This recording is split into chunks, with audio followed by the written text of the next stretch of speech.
जिस तरह ये एक सवाल था कि सभी देवताओं में सबसे पहले किसकी पूजा की जाए, तो ये डिसाइड हुआ ना कि सबसे पहले गणेश भगवान की पूजा करनी चाहिए। उसी तरह मैथमेटिक्स में भी इनके गुणों के आधार पर, इनके क्वालिटी के आधार पर ये डिसाइड हुआ कि सबसे पहले हमें किसका हल सबसे पहले करना चाहिए। सबसे बड़ी बात क्या है कि इस सीक्वेंस में ही क्यों बनाया गया।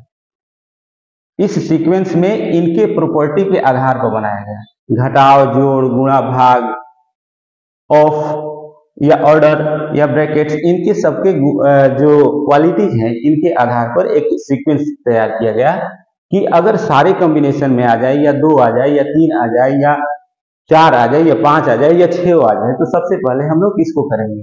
तो सबसे पहले हम लोग ब्रैकेट को हल करते हैं। उसको अगर हम फर्स्ट प्रायोरिटी देते हैं, तो ये क्या है, एक तरह का प्रायोरिटी लिस्ट है कि सबसे पहले हम किसकी प्राथमिकता देते हैं हल करने की।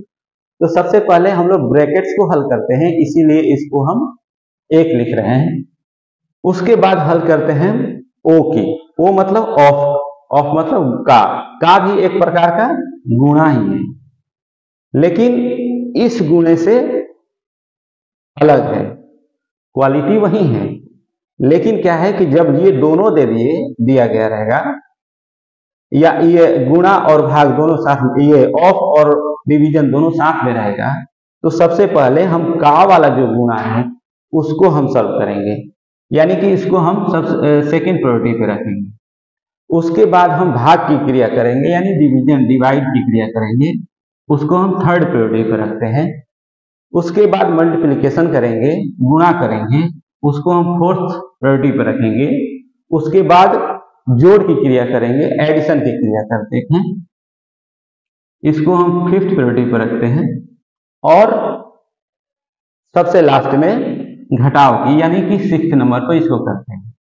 लेकिन ऐसा पाया गया है कि अगर केवल जोड़ और घटाव दोनों रहे तो कोई जरूरी नहीं है कि सबसे पहले जोड़ को करो उसके बाद घटाव को करो, या घटाव वाला काम की क्रिया करो उसके बाद जोड़ की क्रिया करो, ये कोई जरूरी नहीं है। लेकिन अगर जोड़ के साथ गुणा आ गया, या घटाव के साथ गुणा आ गया, या जोड़ के साथ डिवीजन आ गया, या माइनस के साथ डिवीजन आ गया, तब इस फॉर्मूले की सख्त जरूरत हो जाती है, और इस तरीके से चलते हैं तभी उसका हल निकालते हैं।